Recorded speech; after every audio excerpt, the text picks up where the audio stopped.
Hi, we're group 2. Hi, Emily. Hi, I'm Julie. Hi, I'm Calvin. I'm Hamish. Hi, I'm Aleks. Hey, I'm Jason. Today we'll be discussing Western Australian flora and vegetation in relation to monitoring through EIA process.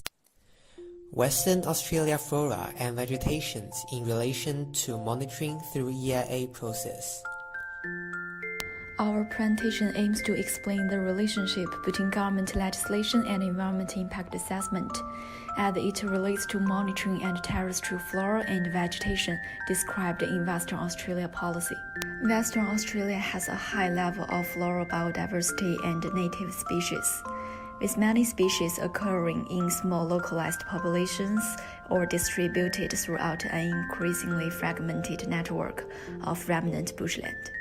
Some parts of Western Australia 97% cleared. This makes Western Australia vegetation more susceptible to degradation and harm during development or clearing.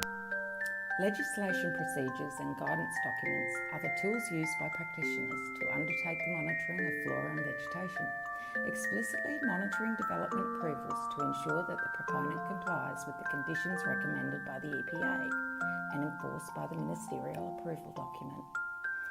Formulated to ensure the protection of biological diversity and ecological integrity is maintained, the documents include the West Australian Environmental Protection Act, a number of relevant sections that are shown here, the Commonwealth Environmental Protection and Biodiversity Conservation Act, supported by the EIA Administrative Procedures and Procedures Manual, the Statement of Environmental Principles, Factors and Objectives, with technical guidance from the West Australian Guidelines for Flora and Vegetation.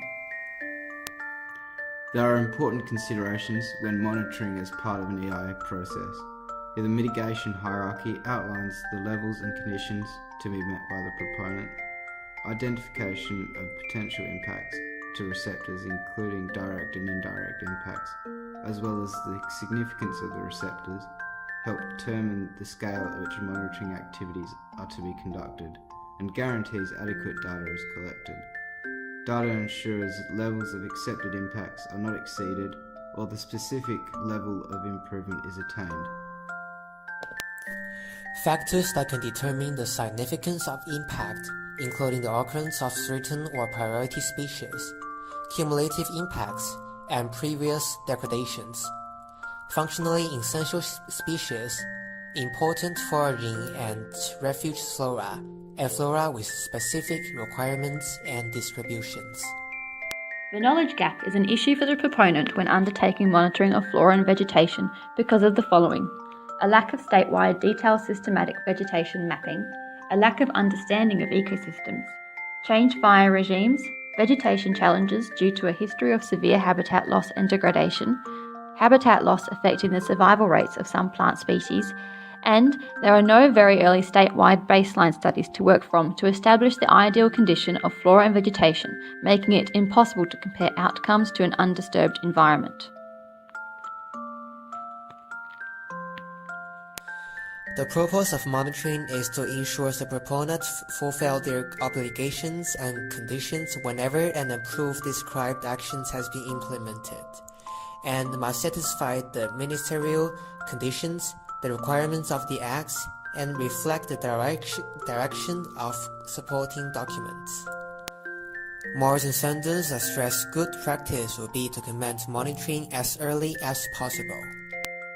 We suggest early investigations start at the proponent's initial draft, allowing time to identify all possible alternatives, establish sufficiently detailed data of alternative locations, validate the understanding of baseline studies, allow adequate time for public comment, and identify local expertise and Indigenous knowledge.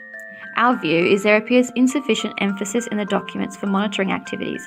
However, by introducing monitoring early, it may act as a trigger mechanism for prevention of impacts and implementation of adaptive management activities that may ensure better outcomes. Thank you for watching, guys. Hope you enjoyed the video. Any questions? Put it on the discussion board.